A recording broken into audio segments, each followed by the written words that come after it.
मान लीजिए शाम का वक्त है, कोई इशारा करता है और मुझे चांद दिखाता है। ऐसे में मेरे पास विकल्प कितने हैं? दो विकल्प होते हैं। एक तो ये कि जिस तरफ वो इशारा कर रहा है मैं उस तरफ देखूं और चांद देख लूं। दूसरा विकल्प उसका हाथ, उसका इशारा देख लेने का भी तो है मेरे पास। हो सकता है उंगलियां पतली हो सकता है कोई अंगूठी पहन रखी हो, नाखून थोड़े से बढ़े हुए हों, या फिर हो सकता है कि भाई उंगलियों पर कोई नेल पेंट लगा हो जिसका डिजाइन मुझे पसंद आ जाए या बुरा लग जाए। कई विकल्प होते हैं। अगर हम इशारा देख लें तो भारत में जब वादों की बात करते हैं तो ऐसा ही होता है। नहीं, वादों का मतलब चुनावी वादे नहीं। यहाँ वादों से मेरा मतलब है जैसे गांधीवाद होता है, समाजवाद होता है, वैसे वाद। तो इनमें अगर सबसे पहले गांधीवाद को देखें तो ऐसी ही समस्याएं आसानी से नजर आ जाती हैं। भाई ये अपने दौर के कोई बड़े लोग थे, कुछ अच्छा काम किया इन्होंने, मगर इनके गुजरते ही इनके नाम का कोई वाद शुरू हो गया। कई दशक पहले महाराष्ट्र के वर्धा नाम के जिले को गांधीवादी जिला बना देने की बात शुरू हुई। ऐसा नहीं था कि वर्धा से गांधी जी का कोई संबंध नहीं था, नाता रिश्ता नहीं था। दरअसल 1936 के दौर में जब गांधी जी कांग्रेस से इस्तीफा दे चुके थे, उस समय वो जाकर वर्धा में रहने लगे थे। उन्होंने वहां पर all India village industries association की स्थापना भी की थी और इसके जरिए उन्होंने अपने ग्राम स्वराज के मॉडल पर कई युवाओं को प्रशिक्षित किया। आज भी आपको वहां पर कई आश्रम गांधीवादी विचारधारा के मिल जाएंगे, मगर इतने वर्षों में क्या इन आश्रमों ने या फिर सरकारी प्रयासों ने मिलकर उस जिले को पूरी तरह आत्मनिर्भर बना दिया क्या? गांधी जी का तो सपना ही था ग्राम को अपने लिए आत्मनिर्भर होना चाहिए, और सिर्फ अपने लिए आत्मनिर्भर ही नहीं, जो भी वो अपना पैदा कर रहा होता है, चाहे वो फसल के रूप में हो, चाहे और कपड़े या ऐसे अन्य उत्पाद हो जो बनाए जाते हैं, उन सबको वो बाहर के इलाकों में बेचने या भेजने के लिए भी सक्षम हो, ऐसा होना चाहिए था। क्या ऐसा होता दिखता है? जमीन पर यह सच्चाई उतरी?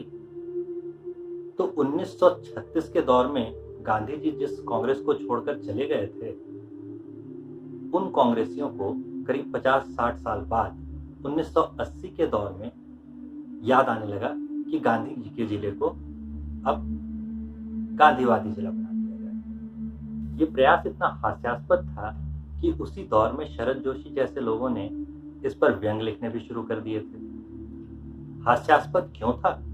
क्योंकि सितंबर 1985 के दौर में इस जिले को गांधीवादी जिला बनाने के लिए केंद्र से 187 करोड़ रुपए आने की बात शुरू हो गई। अब किसी राज्य में सिर्फ एक जिले में अगर आप 187 करोड़ रुपए डाल देते हैं, वो भी 1980 के दौर में, तो वहां पे गांधीवाद कैसे आएगा? या तो इतने पैसे के आ जाने से वहां पूंजीवाद आ जाएगा, या फिर इस पूंजी के बराबर बराबर के बंटवारे के नाम पर वहां मार्क्सवाद आ जाएगा। गांधीवाद भला कैसे आ सकता है? और शुक्र मनाइए कि लोगों ने गांधीवादी जिला बनाने की ही सोची थी। कहीं जो नेहरूवादी जिला बनाने लगते तो वो गांधीवादी जिले से कितना महंगा पड़ता, इसकी तो कल्पना भी नहीं की जा सकती। चलिए मान लिया कि गांधीवादी जिला बना भी देंगे, तो क्या होगा? जिला तो एक प्रशासनिक इकाई है, वहां पर जेल नहीं होगी, वहां पर इनकम टैक्स का ऑफिस नहीं होगा, सेल्स टैक्स नहीं लगेगा। क्या होगा? कचहरी, थाने नहीं होंगे, डीएम का ऑफिस नहीं होगा। क्योंकि अगर देखा जाए तो गांधीवाद किसी भी तरह से इन चीजों का समर्थन करता हुआ तो दिखता नहीं। इसके अलावा कोई भी अगर जिला हो और वहां के निवासी गांधीवादी हो जाए तो वो अपनी जरूरत से ज्यादा तो कमा ही नहीं रहे होंगे। अगर जरूरत से ज्यादा कमा ही नहीं रहे होंगे तो फिर इनकम टैक्स और सेल्स टैक्स का है का? कुछ बनाएं और बेचें तभी तो सेल्स टैक्स लगेगा। अगर कहीं बार्टर सिस्टम जैसा अदला बदली करके एक दूसरे से चीजें लेने लगे तो फिर तो वो भी गया, मुद्रा का भी प्रयोग नहीं होगा, तो फिर कैसा जीडीपी, कैसा सेल्स टैक्स, कैसा इनकम टैक्स? गांधी जी के नाम पर यहाँ आजकल एक यूनिवर्सिटी भी है, इस यूनिवर्सिटी का नाम देखेंगे तो उसमें अंतर्राष्ट्रीय और हिंदी दोनों शब्द आपको एक साथ मिल जाएंगे। अब अंतर्राष्ट्रीय स्तर पर तो छोड़िए, हिंदी की राष्ट्रीय स्तर पर क्या दशा है, ये बात किसी से छुपी नहीं। आज अगर हम देश के सर्वोच्च न्यायालय में अपना मुकदमा हिंदी में लड़ने पहुंच जाएं, पूरी तरह हिंदी में मुकदमा सुप्रीम कोर्ट में लड़ा ही नहीं जा सकता। यहाँ पर भी आप देखिए, मुकदमा शब्द जो बड़ी आसानी से हम इस्तेमाल कर रहे हैं, उसके लिए कोई हिंदी शब्द सूझा क्या? अगर हिंदी के का कोई शब्द आपको मुकदमे के लिए नहीं सूझा है, तो आप सोच लीजिए कि हिंदी की कितनी अच्छी दशा है। तो 187 करोड़ लगाकर गांधीवादी जिला बनाने की कोशिशों का नतीजा क्या हुआ, इसका अंदाजा हमें वर्धा को देखकर मिल जाता है। आज अगर मोदी जी खुद झाड़ू उठा लेते हैं और कहते हैं कि भाई सफाई अभियान में हम सबों के सहयोग की जरूरत है, पैसे देने की जरूरत नहीं है, तो कुछ बहुत ज्यादा गलत नहीं कह रहे। असल में इतने सालों से पैसा ही गांधीवाद को लीलता रहा है। वैसे भी देखा जाए तो जीवन के अंतिम दशकों में गांधी जी ने भले ही कांग्रेस को छोड़ दिया था, कांग्रेस से अलग हो गए थे और अपने जीवन काल में कभी दोबारा कांग्रेस में शामिल भी नहीं, लेकिन कांग्रेस ने गांधी जी का नाम कभी छोड़ा नहीं। वो गांधी का नाम हमेशा इस्तेमाल करते रहे। उनके ही नक्शे कदम पर चलते हुए कुछ नए वाले राजनेता भी आजकल गांधी का नाम इस्तेमाल करते हैं।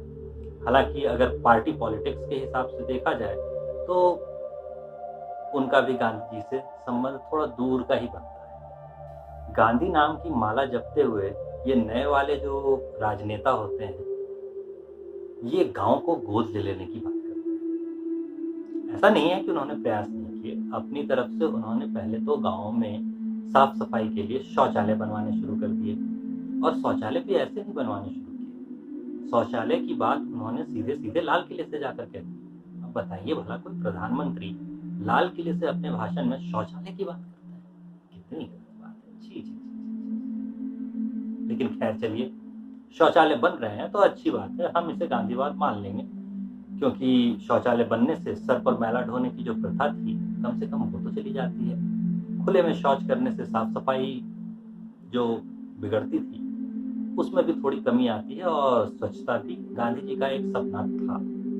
लेकिन इसके साथ ही वो बात करते हैं कि सांसदों को एक एक गांव गोद ले लेना चाहिए। अब अगर हम उनके ही करीबी सांसदों को देखें और उन्होंने जो गांव गोद ले लिए थे, उनकी आज की दशा देख लें। कई साल बाद जब उन्होंने गोद लिए थे, उस समय से अब तक गंगा से काफी पानी बह चुका है। तो हमें पता चलता है कि कुछ विकास तो हुआ नहीं, गांव में कोई खास बदलाव नहीं।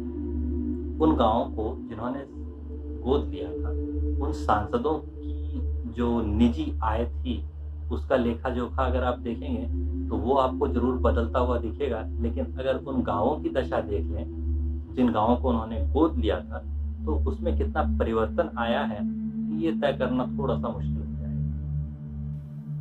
बाकी जब तक आप नए वाले राजनेताओं का ये गांधी के सपनों का गांव और गांधी के सपनों का भारत बनाने की बातें करते हैं, तब तक कम से कम मुझे वाद को चांद दिखाने पर उंगली थाम लेना मान लेने की इजाजत दीजिए। माना नेहरू जी ने अभिव्यक्ति की स्वतंत्रता को थोड़ा सीमित कर दिया था, लेकिन इस पर थोड़ा सा तो मेरा भी बनता है ना।